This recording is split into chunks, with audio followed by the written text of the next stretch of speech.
इस टाइम तार कटते हुए। अस्सलाम वालेकुम फ्रेंड, क्या हाल चाल है? उम्मीद करना सब दोस्त ठीक ठाक हो। तो अज का ब्लॉग करने शुरू।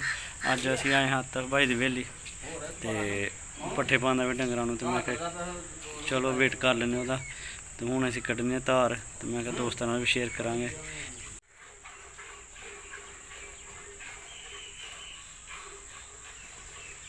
इस टाइम धार कड्ढदे पे।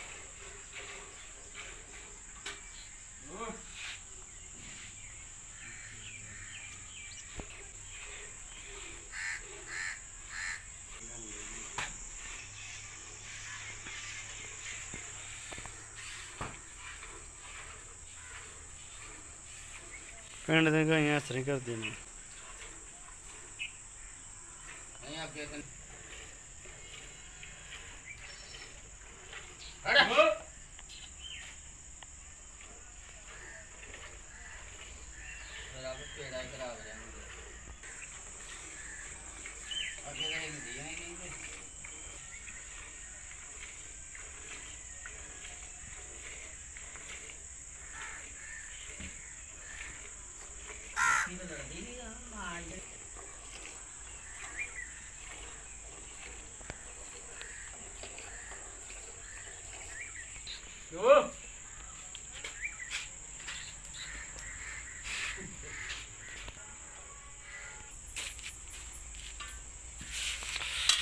चलो जी धार कड्ढ लिया, बस इन्ना ही कम्म ही।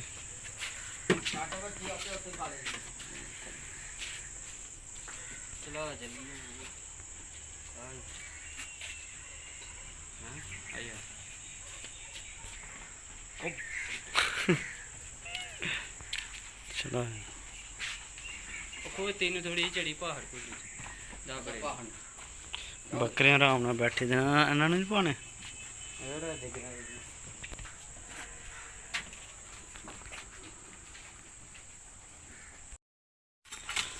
हेलो जी, हत्थ धो रहे ने जनाब होने, टशन पूरे ने। धार कड्ढ ली लेकिन बड़ी मुश्किल मिली है, क्योंकि इन्हां दे अब्बू पहले कड्ढदे हैं तो वो ठीक नहीं, उसदी वजह नाल भाई नूं कड्ढनी पैंदी है।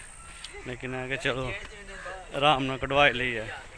उन्होंने भी नवी नवी जाच उन्हें भी नवी नवी सीखी है, इसलिए भी आंदा थोड़ा दिता बहुता दिता तो जान चला। तो तू सीख लेना। तो कोई नहीं, फिर तू आना कि इंजॉय करना चाहिए, सोना नहीं चाहिए।